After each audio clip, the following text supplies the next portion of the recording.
Shalom, shalom, chers frères et sœurs, et bienvenue à l'école des prédicateurs. Je souhaite que cette vidéo vous trouve en pleine forme, dans la joie, dans la paix, dans la sérénité, afin que vous accueilliez favorablement le message que l'Esprit Saint veut vous passer ce soir à travers le partage que je vais faire et qui porte sur le thème Jésus-Christ, lumière du monde, que j'ai tiré de l'Évangile selon Saint Jean au chapitre 8, verset 12, que je m'en vais lire pour vous. Jésus parla de nouveau à la foule, il leur dit: « Je suis la lumière du monde.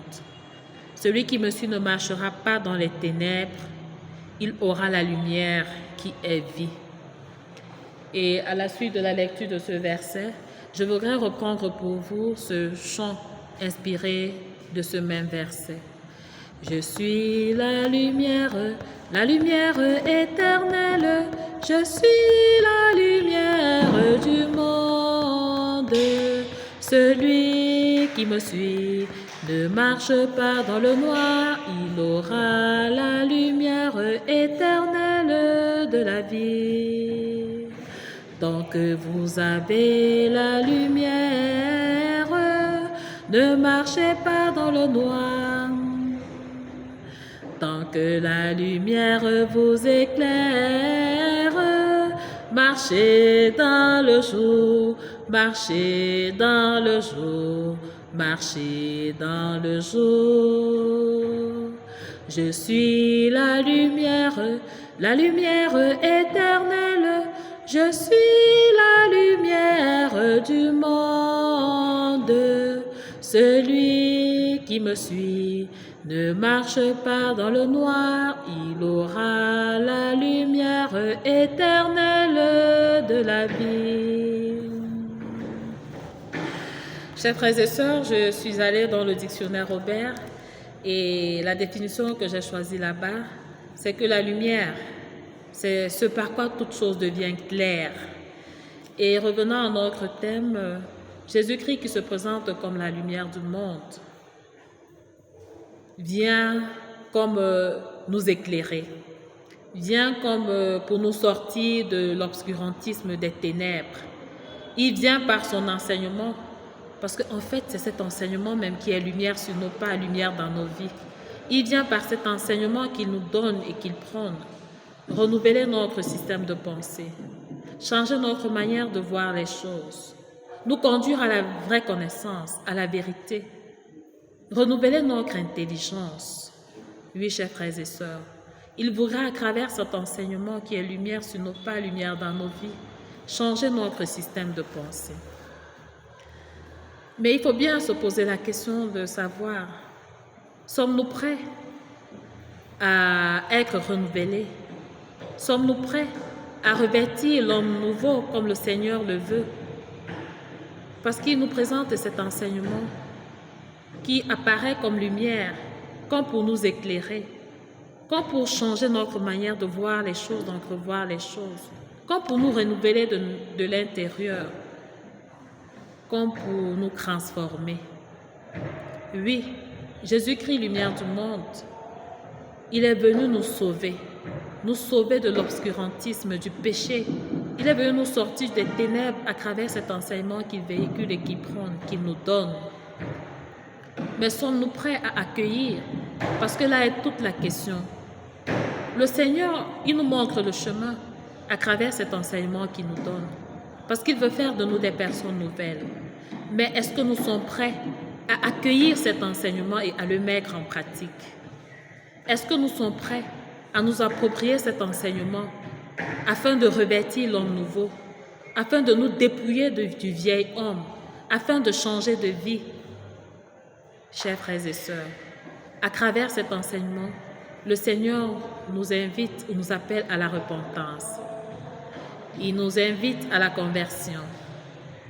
Il nous invite à la pratique de la justice. Il nous invite à l'amour. Il nous invite à la miséricorde. Parce qu'il veut nous sauver. Il est venu nous montrer le chemin pour que nous accédions à la vie éternelle. Parce que c'est là-bas notre patrie. Après notre passage ici-bas, notre vraie patrie, c'est le ciel. Mais alors, nous n'arriverons pas là-bas aussi facilement. Il y a des conditions pour accéder à la vie éternelle, pour faire partie des royaumes des cieux. Et ce sont ces conditions-là que le Seigneur nous donne à travers son enseignement. Parce que sa parole reste d'actualité. Et elle nous interpelle encore plus fortement ces temps, ces jours. Chers frères et sœurs, sommes-nous prêts à accueillir cet enseignement, cette lumière que le Seigneur met entre nos mains, qui est sa parole, qui est son enseignement qui véhicule? Oui, chers frères et sœurs, le temps de la repentance a sonné, le temps de la conversion, le temps de la pratique de l'amour, de la miséricorde, de la justice. Parce que c'est toutes choses auxquelles le Seigneur nous appelle. Oui. Et il voudrait qu'on adhère à cet enseignement. Il voudrait que nous revêtions l'homme nouveau. Et je voudrais que nous prenions comme texte illustratif le récit de la femme adultère. Voyez-vous, le Seigneur, il avait l'habitude d'aller enseigner au temple. Et les gens venaient de partout pour l'écouter. Mais il n'allait pas au temple là, pour rien. C'est à dessein qu'il se rendait au temple, parce que là-bas se trouvaient les maîtres de la loi, les pharisiens. Ces maîtres de la loi qui étaient chargés d'établir les lois, qui régissaient la vie des citoyens de cette époque-là.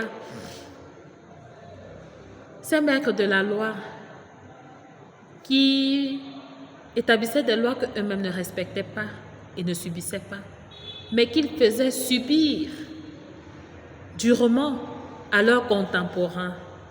Et Jésus arrive là comme pour renouveler leur système de pensée, comme pour renouveler leur intelligence, comme pour leur ramener à la repentance, à la conversion. On lui amène la femme adultère et on requiert sa position par rapport à ce que Moïse disait dans sa loi, qu'il fallait lapider les femmes adultères. Mais fin qu'il est, et sachant bien répliquer, il a aidé ces bourreaux, les bourreaux de la femme adultère, à vivre une repentance, à s'interroger eux-mêmes, puisqu'il leur dit que celui qui n'a jamais péché lui lance la première pierre. Et personne n'a été incapable de le faire, parce qu'ils se sont tous reconnus pécheurs. C'est aussi à nous que le Seigneur s'adresse, nous qui sommes prompts à juger, à condamner, nous qui ne pratiquons pas la justice. Il vient rétablir la véritable justice. Il vient rétablir l'honneur de l'homme bafoué, l'homme avec grand H. Il vient renouveler un système de pensée en amenant ces maîtres de la loi à réagir autrement, en renouvelant leur intelligence, en les amenant à changer leur façon de faire. Il nous appelle à la conversion, comme il a appelé cette femme adultère, à ne plus pécher. C'est aussi à nous que le Seigneur s'adresse. Le Seigneur nous appelle à la repentance, à la conversion. Il nous appelle à changer de vie, il nous appelle à sortir des ténèbres, à abandonner la vie de péché pour accéder à la véritable lumière, pour vivre selon sa parole, cette parole qui nous donne et qui nous éclaire, qui nous garantit la vie éternelle. Chers frères et sœurs, Jésus-Christ a été lumière à travers l'enseignement qu'il a véhiculé, qu'il a donné. Et il nous invite à être de lumière par la qualité de notre vie. Il nous invite à changer de vie. Il nous invite à la repentance. Il nous invite à la conversion. Il nous invite à changer de cap.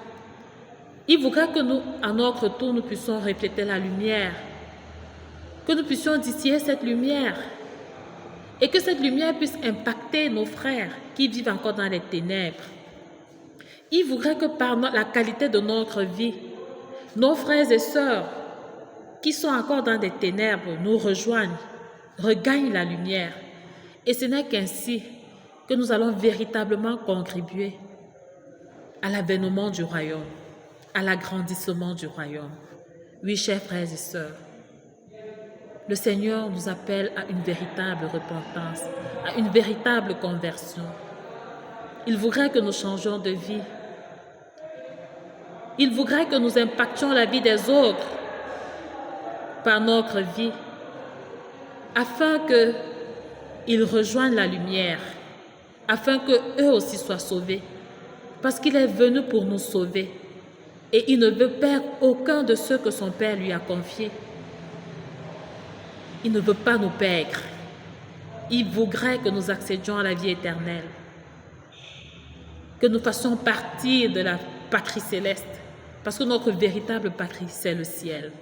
Alors, chers frères et sœurs, battons-nous, demeurons dans la lumière, changeons de vie et impactons. Travaillons durement pour l'avènement du royaume. Soyons bénis. Amen.